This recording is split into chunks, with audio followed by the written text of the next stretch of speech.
Hello बच्चों, let's read the question. The question says, find all positive integral solutions of tan inverse x plus cos inverse y upon under root 1 plus y square is equals to sin inverse 3 upon root 10. इस question का की concept है tan inverse x, tan inverse a ले लेते हैं क्योंकि question में xy दिया हुआ है. tan inverse a minus tan inverse b का फॉर्मूला ये होता है tan inverse a minus b upon 1 plus a into b. इस क्वेश्चन को सॉल्व करने के लिए सबसे पहले हम मान लेते हैं sine inverse 3 upon under root 10 is equals to alpha means RHS side. तो यहां से हम ये कह सकते हैं sine alpha is equals to 3 upon under root 10 and हम जानते हैं कि cos अल्फा या cos x की वैल्यू होती है under root 1 minus sine square alpha. तो यहां से हम लिख सकते हैं cos alpha is equals to under root 1 minus 9 upon 10 is equals to 1 upon under root 10. तो cos अल्फा की वैल्यू आ गई 1 upon under root 10. Then tan alpha find करने के लिए हम क्या करेंगे, tan alpha is equals to sine alpha upon cos alpha होता है. तो 3 upon root 10 upon 1 upon under root 10 is equals to हो गया 3. तो यहां से हम कह सकते हैं alpha is equals to tan inverse 3. तो फाइनली हम यहाँ पे क्या कह सकते हैं, alpha is equals to sine inverse 3 upon under root 10 is equals to tan inverse 3. ये हो गया alpha is equals to sine inverse 3 upon root 10 is equals to tan inverse 3. ये रिलेशन हम यूज करेंगे.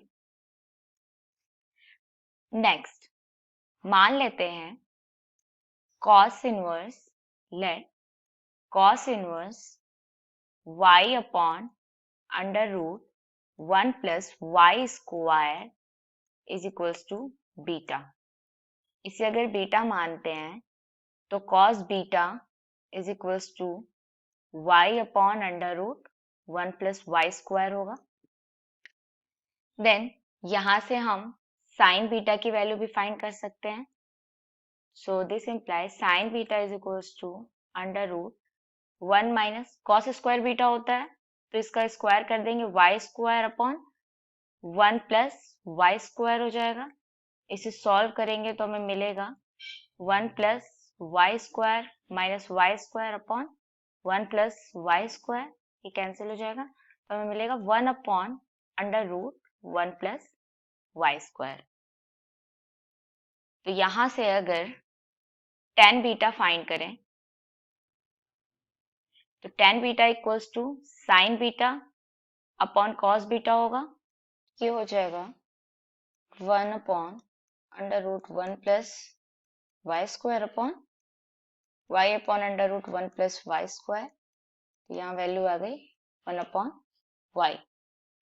तो हम क्या कह सकते हैं, this implies beta is equals to tan inverse 1 upon y and यहाँ पे हमने बीटा लेट किया था cos inverse y upon under root 1 plus y square को.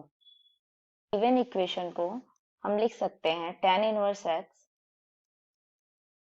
Plus cos inverse y upon under root 1 plus y square को हमने beta माना था एंड बीटा की वैल्यू tan इनवर्स y आई है. तो हम यहाँ पे लिख सकते हैं tan इनवर्स, बीटा की वैल्यू आई है tan इनवर्स 1 अपॉन y. तो यहाँ लिख सकते हैं tan inverse 1 upon y and sin inverse 3 upon root 10 की वैल्यू आई थी tan इनवर्स 3 तो यहाँ पे हम लिख सकते हैं tan इनवर्स 3। अब इस इक्वेशन को हम लिख सकते हैं tan inverse 1/y is equals to tan inverse 3 minus tan inverse x, and tan inverse a minus tan inverse b का फॉर्मूला हमने यहाँ पे दिया है। तो यहाँ से हमारा इक्वेशन हो जाएगा tan inverse 1/y is equals to tan inverse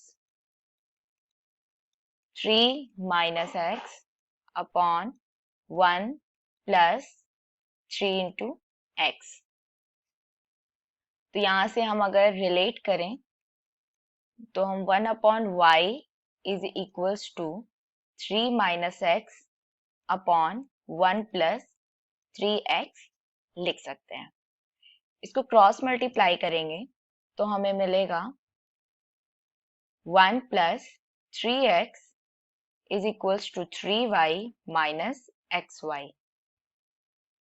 then 3x और 3y को एक साथ ले लेंगे तो ये हो जाएगा 3x minus y, एंड इस 1 को इधर अगर हम RHS में ले जाएंगे तो ये हो जाएगा 1 plus xy। Then 3 is equals to minus 1 plus xy upon x minus y, ये रिलेशन मिला।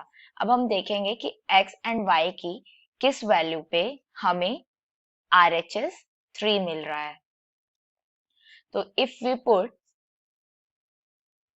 x is equals to 1 and y is equals to 2, then क्या मिलेगा हमें?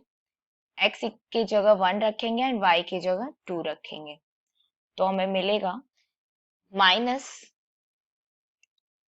1, देन यहाँ पे 1 इंटू 2 अपॉन x माइनस 1 है, ये हो गया 1 माइनस 2।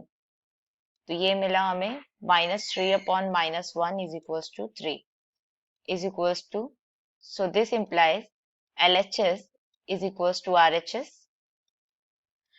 अब x की वैल्यू अगर -2 रखें एंड y की वैल्यू -1 रखें तो देखें सेटिस्फाई हो रहा है या नहीं। तो ये यहाँ पे भी आ जाएगा हमारा 1 प्लस 2 आ गया अपॉन, फिर यहाँ पे -2 माइनस ऑफ -1 +1, ये भी हो गया -3 upon -1 equals to 3। LHS equals to RHS।